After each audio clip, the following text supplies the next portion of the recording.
suis Lorelai. Bienvenue dans Esclave Horror Story, la sagesse du non-consentement. Je te présente les pépites juridiques qui défouraillent. Par Maître Philippe Fortaba-Labattu.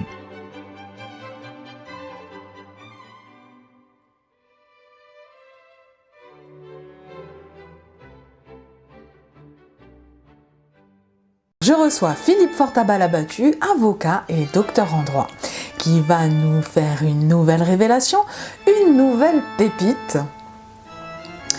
en ce qui concerne le code pénal. Alors, Philippe, quelle révélation tu vas nous faire en ce jour? Eh bien, on a un système juridique en France qui est assez particulier et qui vient de ce qui s'est passé lors des codifications. On est obligé de faire un petit peu un cours de droit. Il y avait, dans la France de l'Ancien Régime, il y avait plusieurs régions, il y avait des droits coutumiers, des droits locaux. Et il y avait aussi des textes faits par les autorités. Et je vais raccourcir, on a fait une codification. C'est-à-dire qu'on a mis dans un même livre des textes qui concernaient les uns des affaires de peine, de prison, des autres d'une affaire de commerce, des autres une affaire de droit du travail, etc. etc. Et en même temps, on a centralisé dans la mesure où on a fait des textes de droit régionaux, coutumiers, on les a centralisés. C'est-à-dire il y a un droit qui s'est appliqué en général pour beaucoup de matières, pour toute la France. Alors, cette codification s'est faite avec le temps sur divers domaines. Il y a eu le code civil, mais après on a créé d'autres codes. Il y a le code pénal, le code de procédure civile, le code de procédure pénale, le code de la route, etc. Ça vient au fur et à mesure. Code du commerce. Voilà, code de commerce. Donc ça, un code, c'est un texte qui est fait sous forme de livre et qui rassemble tout un ensemble de lois ou de décrets, de textes réglementaires. Mais il y a des manques et petit à petit, on a créé certaines choses. Alors c'est là que ça devient intéressant. En mars 1978, sous Giscard d'Estaing comme président, on s'est dit on va créer le COJ, le COJ, le Code de l'organisation judiciaire. Alors, le problème, c'est que il y a eu un bug et moi je pense que c'est parce qu'à ce moment-là, il y a eu des élections, il y a eu dans le ministère qui ont préparé ce code de l'organisation judiciaire des gens qui n'étaient pas les mêmes que ceux qui l'avaient préparé.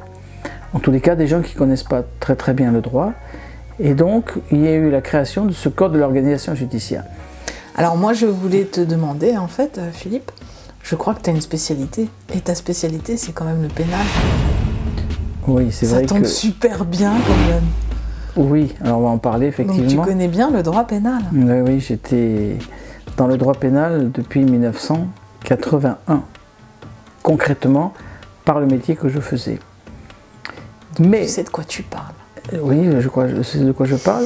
Et alors, dans ce code pénal, il y a eu tout un ensemble de textes qui font de la répression et qui menacent de peine. Parce que quand vous avez un litige avec votre commerçant, oui, c'est une peine financière, si on peut dire, mais on ne va pas vous mettre en prison pour ça. On ne va pas vous mettre dans la prison avec sursis, on ne va pas vous mettre en contrôle judiciaire, etc., etc.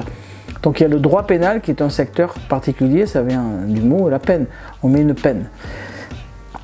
Donc ces textes ont été faits, mais je me souviens quand j'étais à l'école d'avocats de Paris, nous avions le président de l'époque, je crois, en tous les cas un avocat qui a été président de la Ligue des droits de l'homme, qui est très connu, qui est compétent, qui s'appelle Henri Leclerc.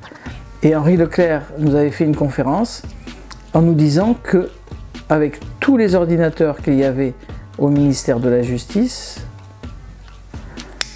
avec toutes les recherches qu'on pouvait faire avec les livres qui concernent le droit pénal, Alors, ça va un peu vous surprendre, il faut que je développe.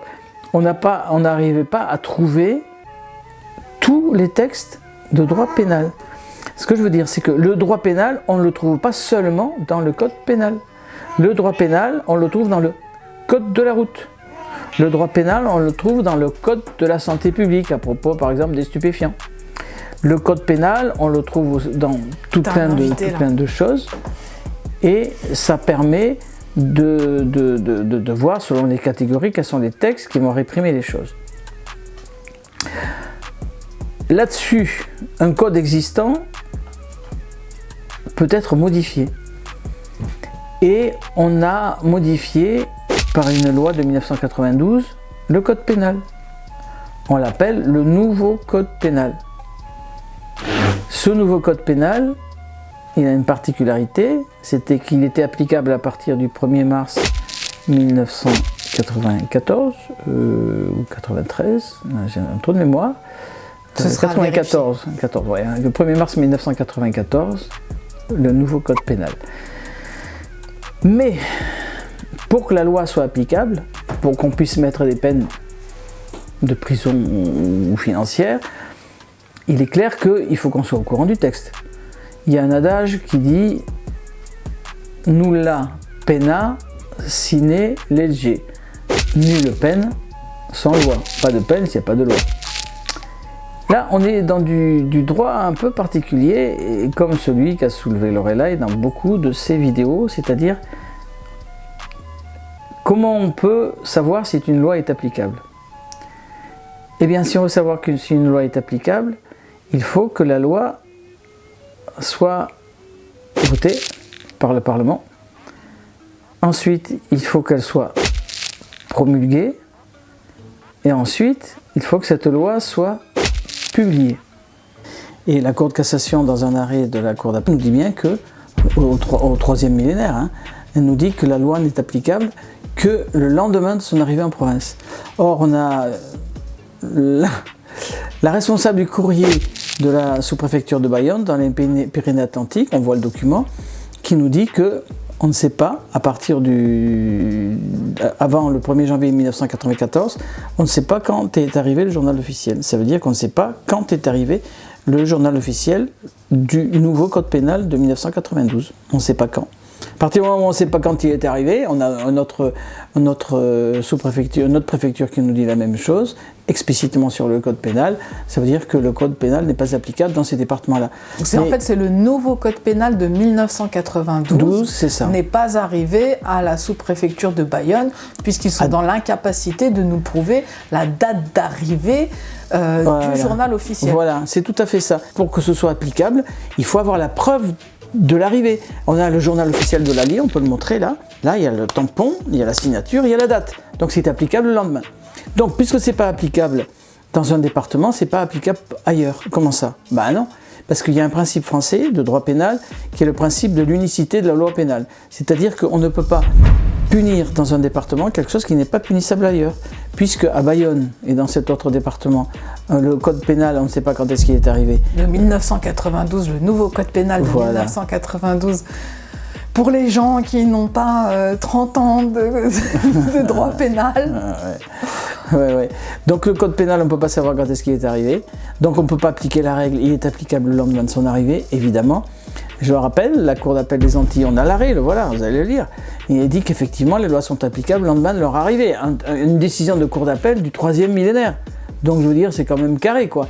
Donc alors, le principe de l'unicité de la loi pénale, si dans un département, c'est pas valable pour les lois civiles ou commerciales, mais pour le pénal, ce qui donne des peines de prison, des grosses peines d'amende et tout, à partir du moment où c'est pas punissable dans un département de France, on ne va pas le punir ailleurs.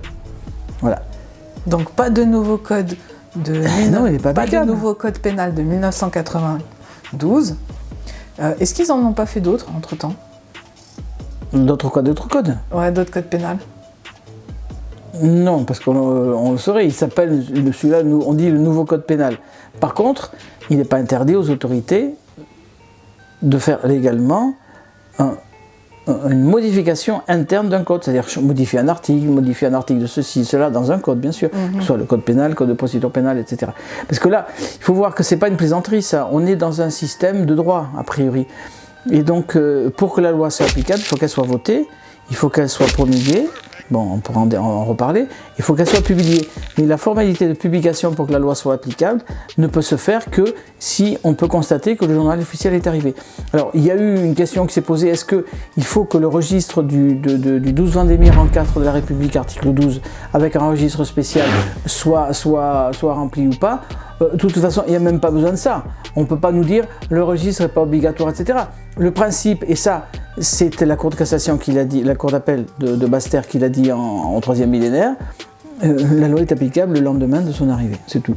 Donc, pas d'arrivée, nous dit Viviane Labasse, la chef du service courrier de la préfecture sous-préfecture de Bayonne, Pyrénées-Atlantiques, avant 94, il n'y a aucun texte qui est applicable. C'est quand même pénible. Mais vous lirez, on va vous montrer un extrait, le commentaire dans le journal Dalloz Ciré du professeur agrégé de droit à l'université Vidal, qui dit c'est le cataclysme. Mais c'est une réalité, on ne va pas faire la politique de l'autruche en disant c'est trop horrible, c'est une réalité. Alors, où il y a du droit, où il n'y a pas de droit. Enfin, s'il n'y a pas de droit, c'est un gouvernement de fait, on n'applique pas le droit. Alors, il faut savoir si on fait du droit ou pas. Mais si on fait du droit pur, du droit simple, du droit naturel, du droit compréhensible, la loi est applicable le lendemain de l'arrivée en préfecture du journal officiel.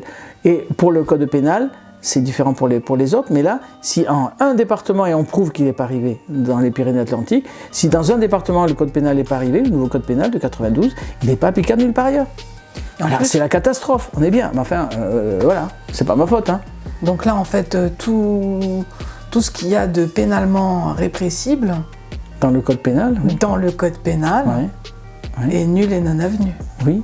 Alors après, il peut y avoir le débat pour des textes qui ont été modifiés en 95-96, mais tous les textes du code pénal de 1992 qui n'ont pas été modifiés depuis 1994, ils ne sont pas applicables, c'est le droit pur. Donc de 92 à 94, si les textes n'ont pas été modifiés là depuis... Voilà, ils ne sont pas applicables. Avant 94... Ils ne sont pas applicables, c'est la sous-préfecture, le chef du service courrier qui nous le dit. Et ensuite, il y a l'autre préfecture qui nous dit, oui, le code pénal... On vérifier toutes les lois, le vieux code... Non, mais c'est-à-dire que depuis... Oui, alors, c'est une très bonne question, mais bon, je ne voudrais pas trop compliquer. À partir du moment où le nouveau code pénal n'est pas applicable, c'est l'ancien code pénal avant 92 qui est applicable. C'est ça. Mais comme tous les procureurs visent le nouveau code pénal, ils ne visent pas l'ancien, donc leurs poursuites sont nulles. Voilà, donc... Mais alors maintenant, j'ai un autre argument à te poser, c'est que maintenant, 2021, s'il te plaît, connecté, numérique, code pénal 2.0, journal officiel 2.0, il y en a qui ont tous les jours leur nez dans le journal officiel, et donc en fait, on voit que les parutions et publications, non, promulgations et publications, ils le font hein, tout de suite, ils tombent un décret sorti du cerveau malade de Pharaon, et pouf, il est le lendemain au journal officiel. Disons que s'ils font de nouvelles lois maintenant, il faut qu'ils arrivent à prouver qu'elles sont sorties à date certaine sur Internet. Ça, a priori, ça ne devrait peut-être pas faire de difficulté. Mais si c'est des textes plus anciens, ils ne sont pas en mesure de dire quand est-ce que c'est arrivé. Pas de publication, notamment à Tarbes. Et à Bayonne. Comment ? Et à Bayonne. Et à Bayonne. D'autres départements. Voilà, donc il n'y a pas eu de code pénal de publié au journal officiel, réceptionné dans le chef-lieu de ces départements. Donc, on peut utiliser cet argument-là et leur dire que les peines les codes qui sont utilisés dans le code pénal avant 94, Voilà, si je peux me permettre de le dire à ma façon, tous les textes qui sont dans le code pénal de 1992, qui n'ont pas été modifiés ou ajoutés en 1994, donc tout ce qui est antérieur, est en vigueur mais antérieur, ne peut pas être en vigueur parce que, non pas que le code pénal n'est pas publié, mais il n'est pas publié à date certaine, il ne fait donc pas partir le jour à partir duquel il est applicable. Ça a l'air un peu compliqué. Alors je le traduis, le code pénal n'est applicable que le lendemain du jour de son arrivée, comme on ne sait pas quand est-ce qu'il est arrivé, eh bien, il n'est pas applicable, tant que ce n'est pas prouvé. Et ils ne peuvent pas le prouver. Voilà. Et personne ne prouve quand est-ce qu'il est arrivé. Et comme il suffit que ce soit dans un département où on ne puisse pas prouver qu'il n'est pas arrivé, pour que ça s'étende à toute la France, on a raison du principe de l'unicité de la loi pénale. Donc en fait, nous démontrons que le code pénal n'est pas publié à date certaine dans 2 départements, donc il n'est pas applicable dans toute la France. Voilà, le code pénal de 1992. Voilà, bon ben je te remercie, je pense que ça a été clair pour tout le monde. J'espère. Je te remercie infiniment pour ce petit cours de droit, pour cette nouvelle pépite, pour ce nouvel argument opposable à ces agents chargés de services publics. En tous les cas, je te remercie infiniment et puis je vous dis à très vite pour une nouvelle vidéo, une nouvelle pépite.